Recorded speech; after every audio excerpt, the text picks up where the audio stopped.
Hey guys, in this video I'm creating a new flower bed in my space, and I figured I would take you all along to see kind of the basics of creating a new flower bed, especially after doing this many times, learning what works and what doesn't work. So the very first thing, once you've figured out your design for the bed, is to use a half moon edger to determine where the grass is going to meet the mulch and to create that line. After that, I'll get a transfer shovel and I'll remove all of that grass up to that line there, as you can see where I'm doing in this corner fence line bed. Now, if there's one thing that you can take away from this video, it's that if you do a natural border where you don't use any edging, just mulch going up to grass, it's to have a distinction between those two. Otherwise, it's gonna make your life a lot harder. Grass is actually a pretty invasive and spreading plant, and you want to keep it contained by having the mulch separated from it. What I do is I dig a little bit deeper towards the bottom and also kind of cut on a 45-degree angle, and that helps the mulch be lower than the grass. Next, grab any plants that you're going to be putting in the bed, and if they are a little dry, I would give them a quick water right before planting them. It's always a good idea to set them where they need to go and then take a look at it from different angles. See if you need to twist the pot around, if some of them have a flat side to them, some of them have a better looking side, anything like that. Once you have them exactly where you want them, I just usually use the shovel to kind of show where the pot is going to be, so that way when I take it away, I know exactly where I need to dig the hole. When you start digging the hole for each plant, make sure to dig the hole about 2 to 3 times wider than the pot is. The reason for doing so is that most of the roots are going to grow out and down, and by digging a hole wider than what the pot is, it's going to help loosen all that soil that you put back into the hole and that goes around that root ball. Next is adding amendments. I usually add a little bit of composted manure, and sometimes I'll use a starter fertilizer like Biotone. The starter fertilizer is definitely optional, but anything like a composted manure or bag of topsoil is going to help. It's just going to give some good nutrients for the roots to grab onto, but you always want to make sure that you mix it in with the native soil, otherwise that can cause drainage issues if you just put it right on top of that soil.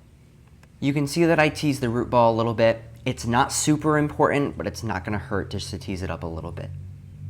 Now, I encourage you to, before you put any soil around the root ball, take a look around, see it from different angles, see if it looks crooked at all, and then you can make those adjustments before you start putting all of the soil around, and it's easy to make those quick adjustments rather than trying to do so after you've planted the entire thing.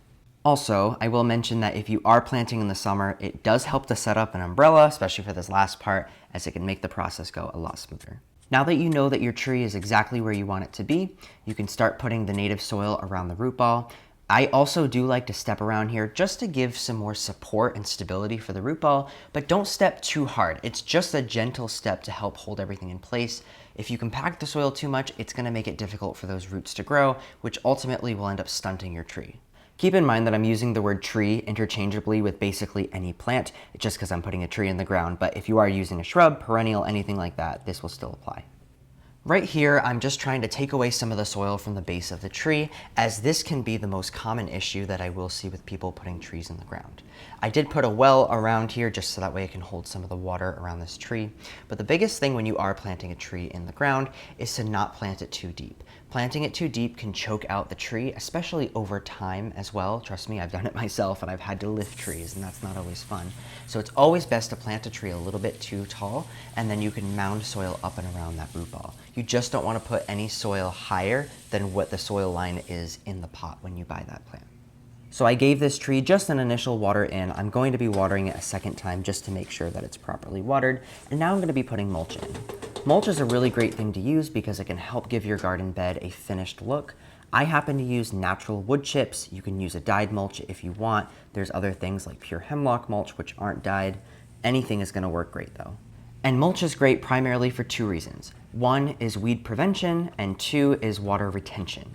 It's not really going to do too much about the weeds, but it will at least for the first couple months after you put it in the ground. But the bigger reason is going to be water retention, especially if you put plants in that are still getting used to their new space and still trying to root in for the first season.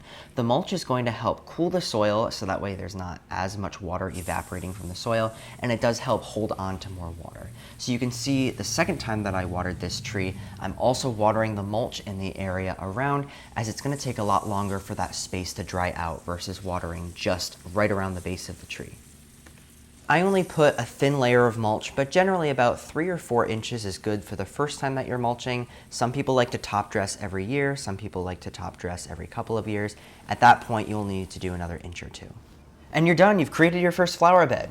This is your first step to getting addicted to gardening. Trust me, it's gonna happen. But on a serious note, at this point, all you really need to do to maintain the flower bed is just to keep up with any weeds that may pop up. And then when you do cut the grass, I always use a trimmer upside down and use the string portion to help keep that line nice and sharp around the border of the bed. Leave any questions or comments in the comment section down below, and I will see you guys in the next video.